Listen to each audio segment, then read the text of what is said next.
కాలు జారితే తీసుకోవచ్చు గానీ, మాట జారితే తీసుకోలేం అని అంటారు కదండీ! అది చాలా సులువుగా వాడేస్తాం మనం. కానీ ఎంతమందికి దాని అర్థం తెలుసండి? ఎంతమంది దాని అర్థం తెలిసి నిజంగా అలా మెలుగుతున్నారు? ఒక్కసారి ఆలోచించుకోండి. మన వాళ్ళు అనేటప్పటికి మనం ఎంత సులువుగా మాట్లాడేస్తామంటే, అంటే వీళ్ళెక్కడికి పోరు కదా! పడుంటారు కదా! అని అనుకుంటారా? అందరికీ ఆత్మాభిమానం ఉంటుంది. మిమ్మల్ని ఒక మాట అంటే మీరెలా భరించరో, అవతల వాళ్ళు కూడా అంతే భరించరు. ఎందుకు భరించాలి? తప్పు చేయలేనప్పుడు ఎందుకు భరించాలి చెప్పండి? కానీ కొన్ని కొన్ని చోట్ల రాజీ పడాలి. ఎందుకంటే, అయ్యో! చిన్నప్పటి నుంచి కలిసి పెరిగాం. నా చెల్లి, నా అక్క లేతే నా అన్నయ్య. అలాంటప్పుడు ఒక మాట మనం తగ్గినా పర్వాలేదు. ఒక మెట్టు దిగినా పర్వాలేదు. కానీ ప్రతిసారి మనమే తగ్గి, ప్రతిసారి మనమే మాట పడుతూ, ఏ తప్పు చేయకపోయినా సరే, ప్రతి నింద మనమే భరిస్తూ ఉండాల్సిన అవసరం లేదు కదండీ! ఇది ప్రతి ఆత్మాభిమానం గల మనిషి ఆలోచించే విధానం.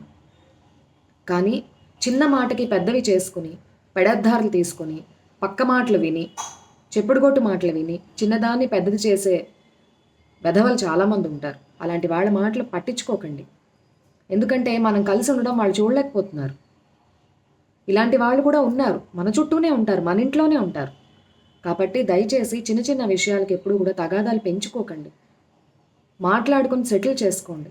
అంతేగాని వాళ్ళు చెప్పారని, వీళ్ళు చెప్పారని, నువ్విలా అన్నావట, నువ్విలా అన్నావట అని అనడం కాదు. వెళ్ళి డైరెక్ట్‌గా అడగండి. అప్పుడే కదా బంధాలు నిలుస్తాయి. అంతేకాని ఇలా అన్నావట అని మనలోనే మనం కృంగి కృశించిపోయి, మనసుని కష్టపెట్టుకొని, మన చుట్టూ ఉండేవాళ్ళని కష్టపెట్టి, ఫ్యామిలీలో గొడవలు సృష్టించి, ఎందుకండి ఇలాగా? మనం ఇలా ఉంటే రేపొద్దున మన పిల్లలు ఎలా ఉంటారు? ఒక్కసారి ఆలోచించండి. మనకంటే పెద్దవాళ్ళు మనల్ని ఒక మాట అంటే, మన ఒళ్ళు ఏమి చిల్లు పడిపోదు. కానీ ప్రతిసారి అంటుంటే మాత్రం కొంచెం ఆలోచించాలి. కాబట్టి ప్రతి చిన్న విషయాన్ని భూతద్దంలో చూసి పెద్దది చేసుకొని, అనవసరంగా లేనిపోని గొడవలు తెచ్చుకొని, కష్టంగా మనసుని కష్టపెట్టద్దు. ఓకే. నేను చెప్పింది మీకు అర్థమయ్యే ఉంటుందని నేను అనుకుంటున్నాను. నచ్చితే లైక్ చేసి కామెంట్ చేయండి. నా ఛానల్ని సబ్స్క్రైబ్ చేసుకోండి.